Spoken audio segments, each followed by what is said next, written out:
up, YouTube?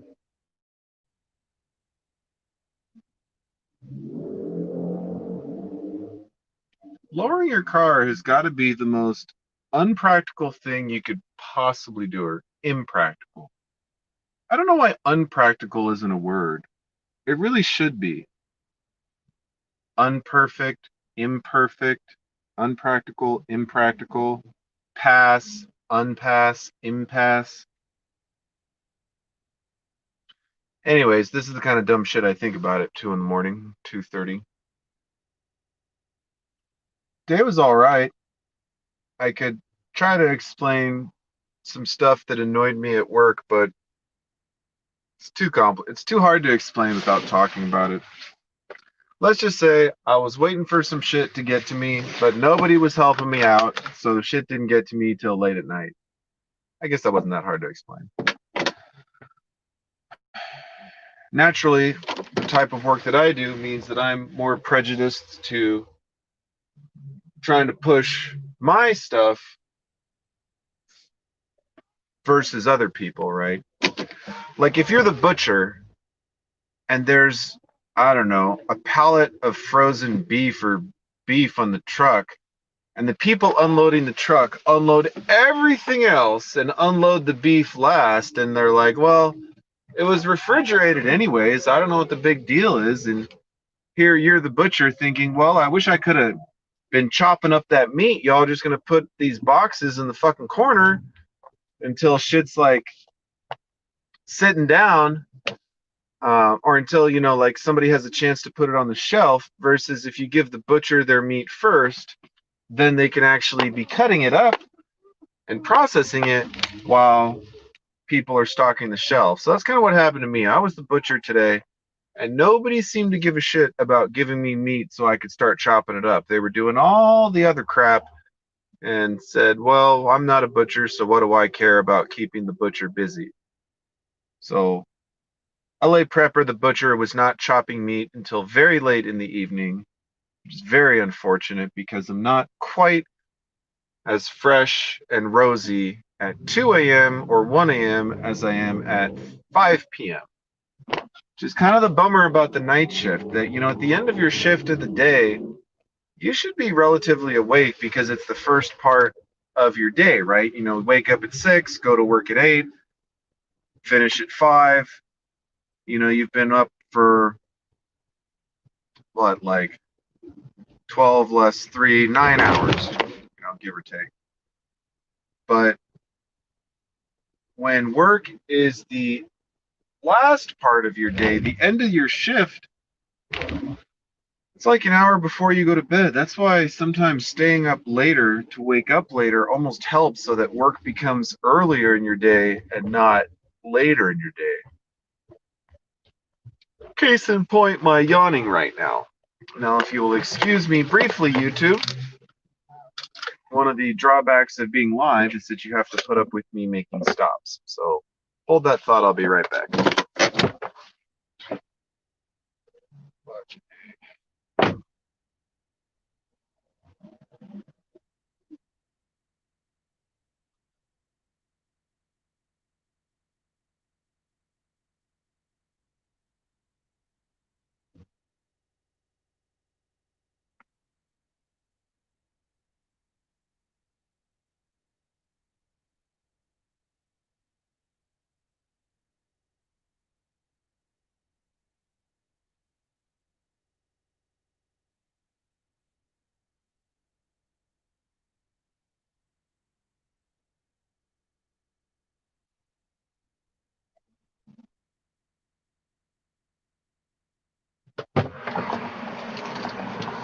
All right.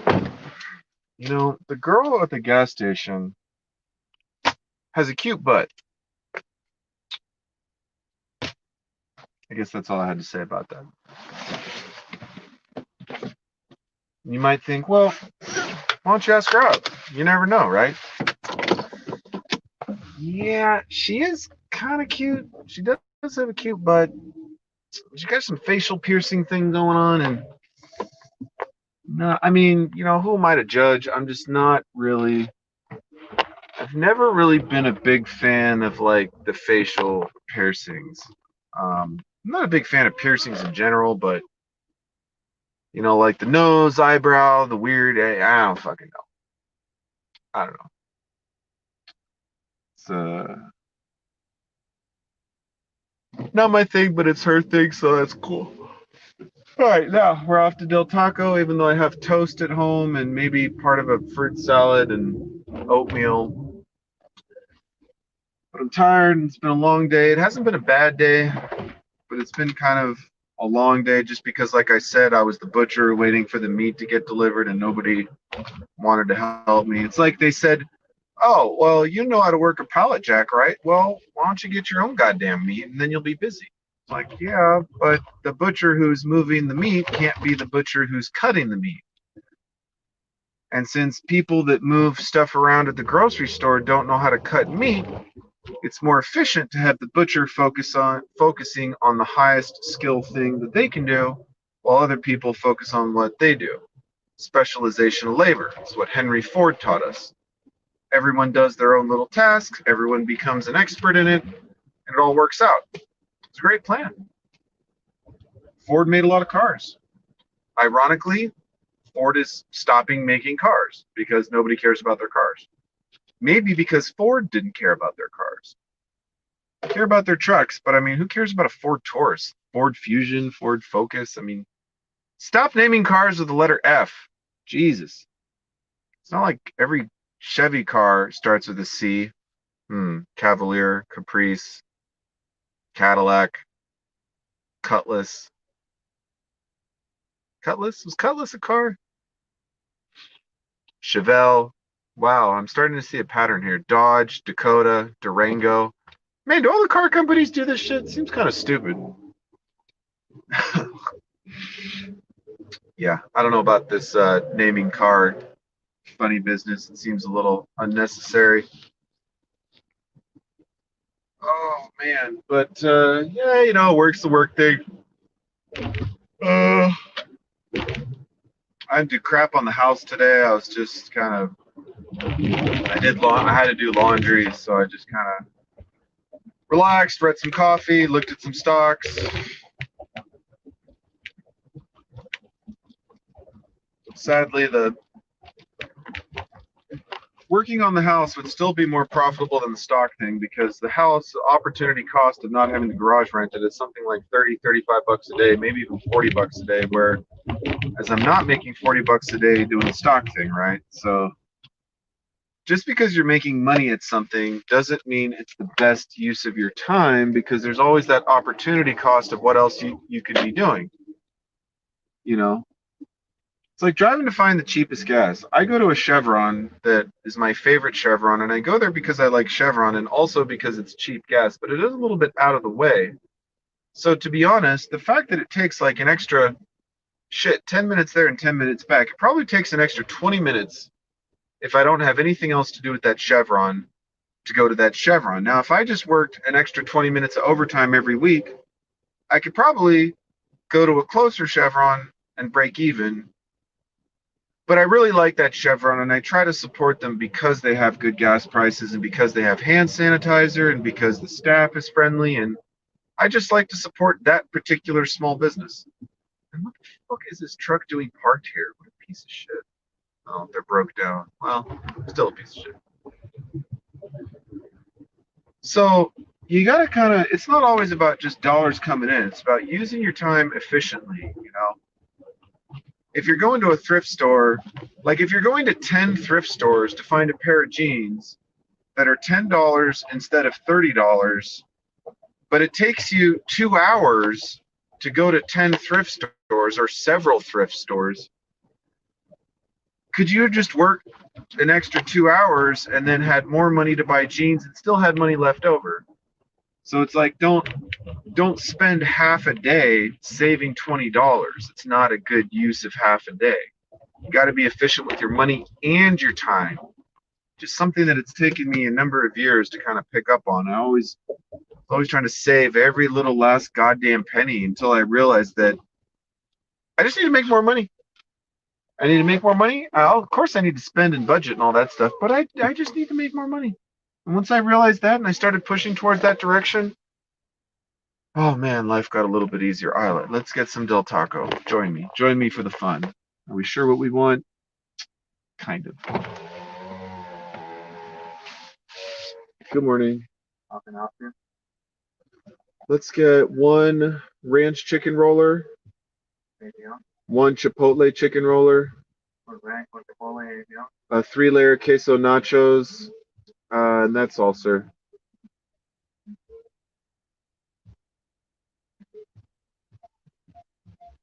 $4.89. Thank you, sir. Yeah, so I'm not that polite because I'm recording. I'm always that polite at the drive-thru. Never be mean to people at the drive-thru. Or anyone, really.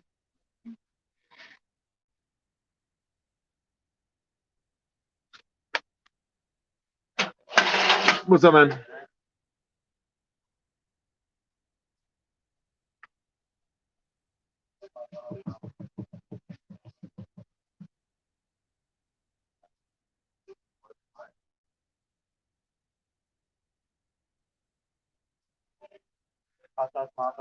A few mild, please. Thank you.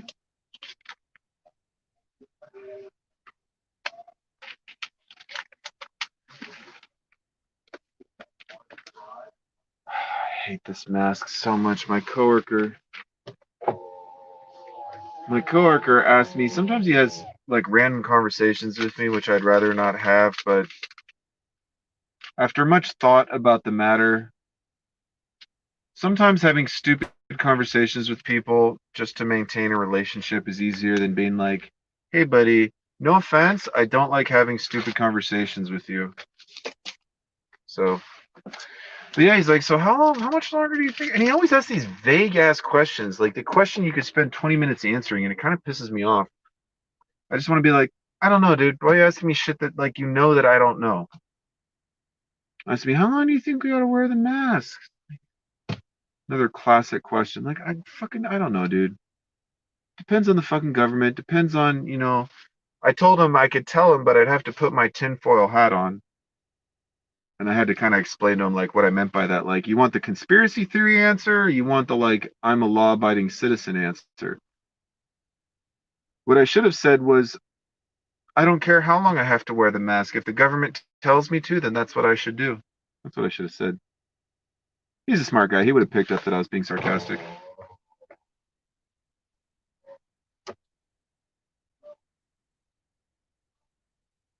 Thank you. Take care. Oh, life just got better. I tell you, I visited this Del Taco a lot when I was living in my car because it was like my dinner, like I can't go home and have toast or a snack or water or anything, right? So it was, fuck's sake.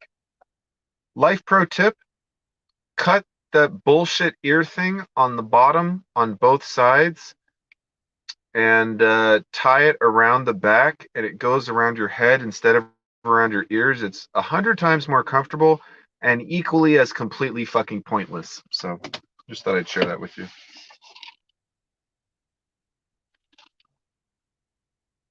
Oh man, I gotta be careful. Company names on the cup. Oh my gosh. So yeah, we got the weekend coming up, and my dumbass said that I would help on Saturday as needed. At least the butcher said that he would help chop meat. Maybe I'll just keep referring to myself as a butcher. Makes everything a lot more simple. So the butcher volunteered to chop meat on Saturday, but only for a little bit, and only if it's chopping meat. I'm not stocking the shelves. I'm not moving the fucking pallets. I'm not watering the vegetables. If you want the butcher to come in, the butcher will chop meat because that's what the fucking butcher does. Don't be asking the butcher to be doing all this other shit like cleaning the bathrooms. Now, did they give you a fork? If you give somebody nachos, you have to give them a fucking fork. Basic food shit. I Just, how hard is it to give somebody a fork? Do I have to ask for a fucking fork? Did somebody at Del Taco say we're going to stop giving them forks if they don't ask for them?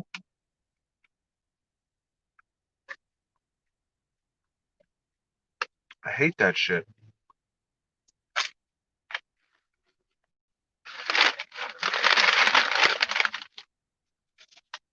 I mean, I don't like checking my entire order at the window, but honestly, one out of every, I don't know, one out of every 5 or 6 trips to a fast food restaurant, they fuck something up really simple. And,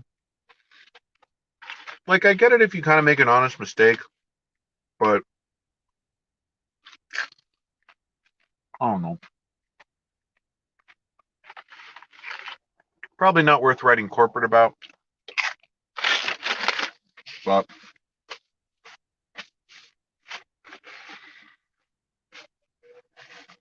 I tell you, you really want to bark up the wrong tree or bark into the wind?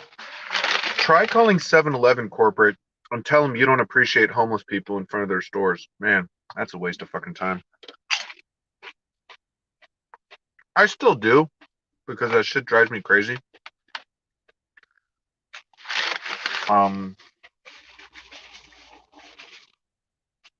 Anytime there's like, I hate the door people. Like, I mean, they're always hanging out by the door, but I hate the people who open the door for you. Like, oh, I just took the job of opening the door. Like, well, congratulations. You can open a fucking door. Now get the fuck out of my way. Like those window washers. Like, don't touch my fucking car, dude. Get the fuck away from my car. I don't know who the fuck you are. I know you're probably just trying to make money washing windows, but the business world doesn't work like that. So, like, what the fuck are you training for?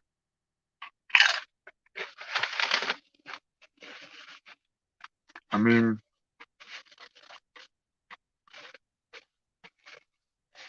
you can't just go to somebody's house, wash their windows, and be like, well, just wash all your windows. You don't mind giving me a tip? That'd be cool. It's like, well, I didn't ask you to wash my windows, so get the fuck out of here.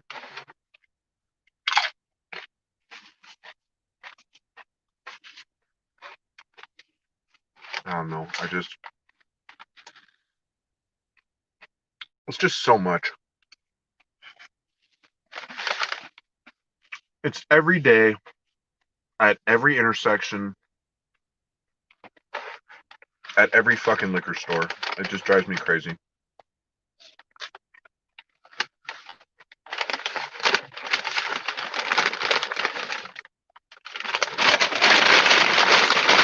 But I guess when you don't, I don't know, I was talking to one of my coworkers about it last night, and I said, like, I'm willing to help people, but the people you find in front of the liquor store asking for $1, they don't really want the help. They don't want help with their resume. They don't want help finding the nearest library. They don't want help setting up a LinkedIn profile. They just want people to give them shit. They just want the world to give them shit. Well,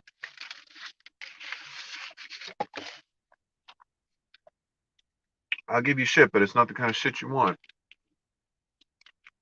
Lock my door.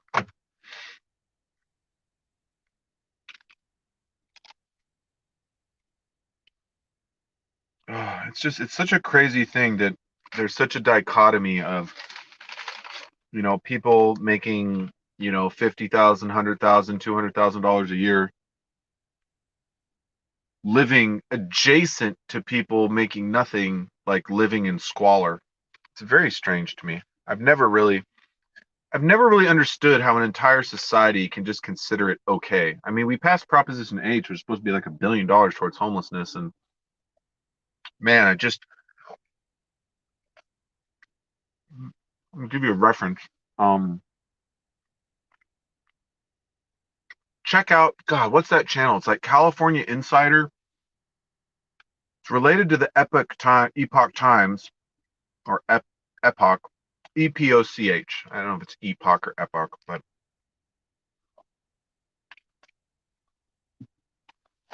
They did this expose, and this one company provided these fucking shacks for homeless people. They were charging like $100,000. Like, I don't know, the bill was like $120,000 per shack.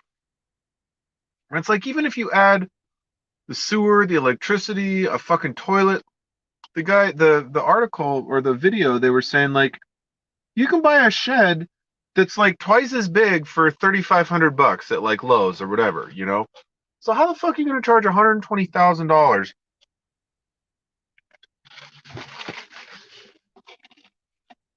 I don't know why people are ripping off this fucking country so much, but that's one of the reasons I'm not really about raising taxes. Until we reduce a lot of this bullshit fraud, why don't you just spend money you already take more efficiently?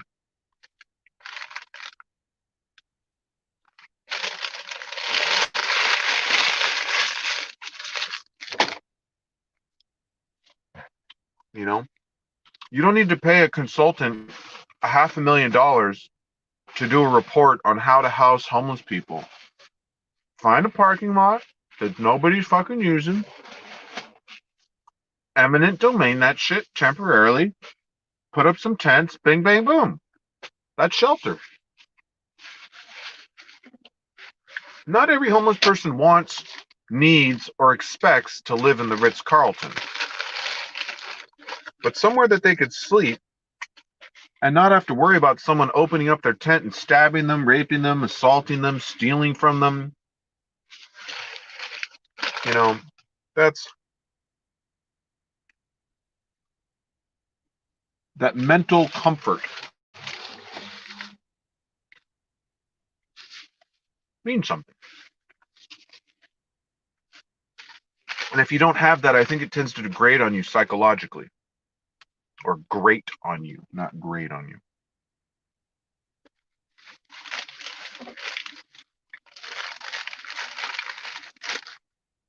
I mean, a lot of homeless people might suffer from drug addiction or mental problems and such, but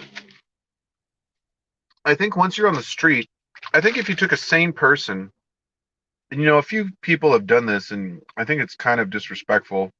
Like, oh, I'm going to be homeless for a week. I mean, I lived in my car for 6 months. Like, I wasn't fucking playing around. That was a choice that I made for a very specific reason, and it worked out great.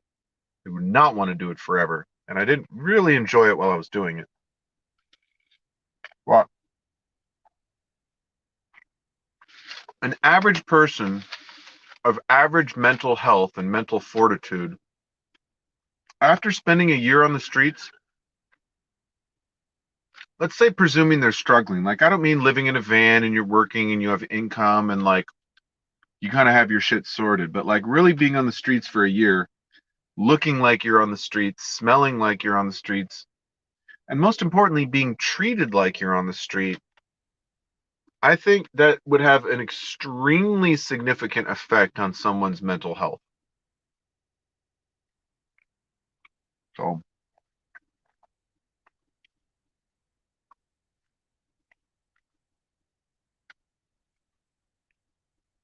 anyways, getting people into a situation where they're not deteriorating. Like, I get that, they might be sick or they might still be struggling, or like, we don't have to fix every homeless person. But it would be nice if we're not leaving like, it's one thing if you're like 20 or 30, but like you see 50, 60, 70, 80-year-old homeless people, they're like literally dying on the streets. They're not like dying tomorrow, but they are approaching death in an ever increasing rate because of the fact that living on the streets sucks. It's really unhealthy.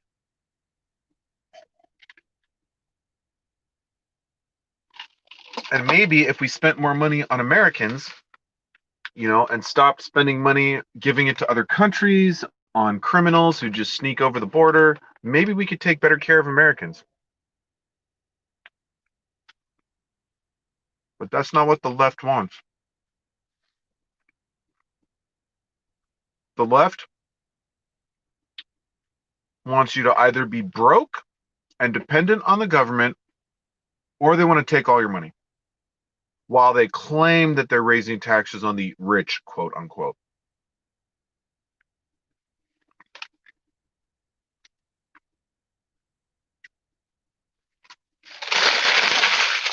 I would suspect most people who vote to raise taxes are either idiots, as far as like in the Senate, like up in the House and such. All these representatives that claim they want to raise taxes, probably getting less than $250,000 a year in income. Their money is coming from capital gains. So they're always happy to raise income taxes. I think the raises to capital gains taxes are slightly less common because, of course, capital gains from, a business appreciating or a stock or an asset like real estate, that's how people with serious money make money, is they own lots and lots of real estate, and then, they sort of like, I don't know, you own a bunch of real estate, you can depreciate a bunch of shit. Like, once you have a lot more financial stuff going on, you can kind of cook the books in a quote unquote, in basically a legal way, to reduce your tax burden. You can get interest only loans and depreciate your shit. I mean, some of the depreciation schedules, they're like reverse depreciation, where you depreciate a lot in the beginning and then less and less and less. So like just buying a house, you might depreciate, I don't know, like 25% at the beginning. I'm not an accountant, but the point is, it's not always linear. It's not always like 29 years divided by, or it's not always like the value of the house, excuse me, divided by the number of years. I think you can do like an accelerating and decelerating. I'm not, feel free to look it up, but the point is, there are a lot of funny things that are basically legit on paper that people with a lot of wealth do to avoid paying, high rates of income taxes that you and I do. So if they're making $1 million in income, they're sort of deducting all these other losses and expenses so that they're only paying taxes, like their adjusted gross income, might be significantly less. In fact, I actually just got CPA information from my realtor because I need to start thinking about tax shit now that I'm, getting adult income. Just kind of annoying, but what are you gonna do, right? Anyways, YouTube, since I've kind of been on a lot this week, late at night, and I'm gonna try to go home and not go to bed too friggin' late, but we'll see how that goes.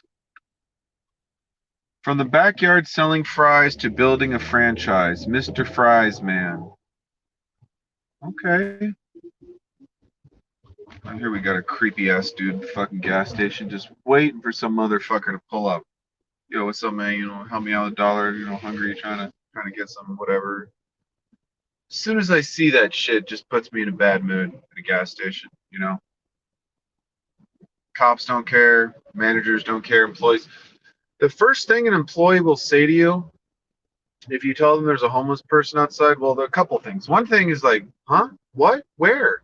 Like, they'll either because they legitimately don't realize it, or because they're trying to act like they don't notice it to sort of scoff, to let go of the responsibility.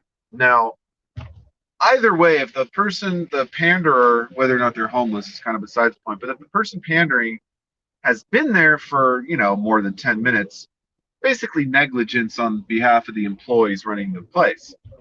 Because you should be having some kind of awareness of what's going on at the business you're running if your responsibility is to keep that business safe, and, et cetera, et cetera.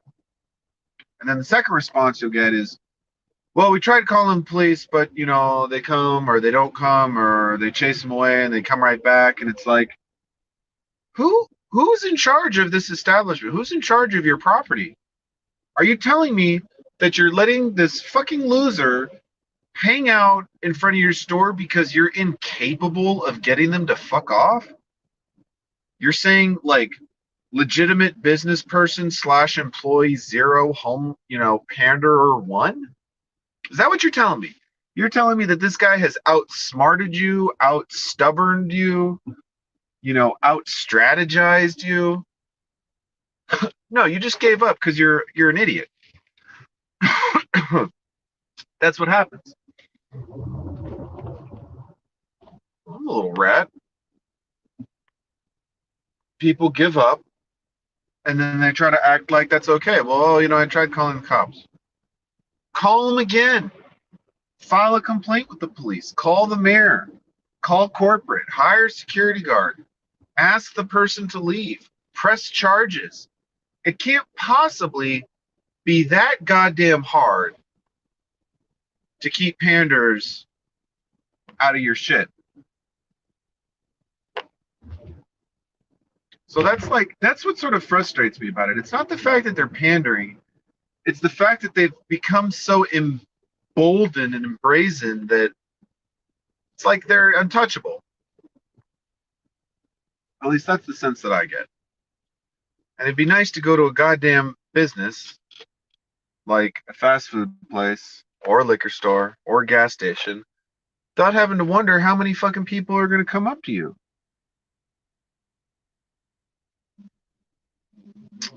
Yeah, kind of getting over this city life. LA is going to go the way of San Francisco, and it really breaks my heart because LA is an amazing city and it has a lot to offer to the world, but people keep voting Democrat and keep letting government do whatever the hell they want.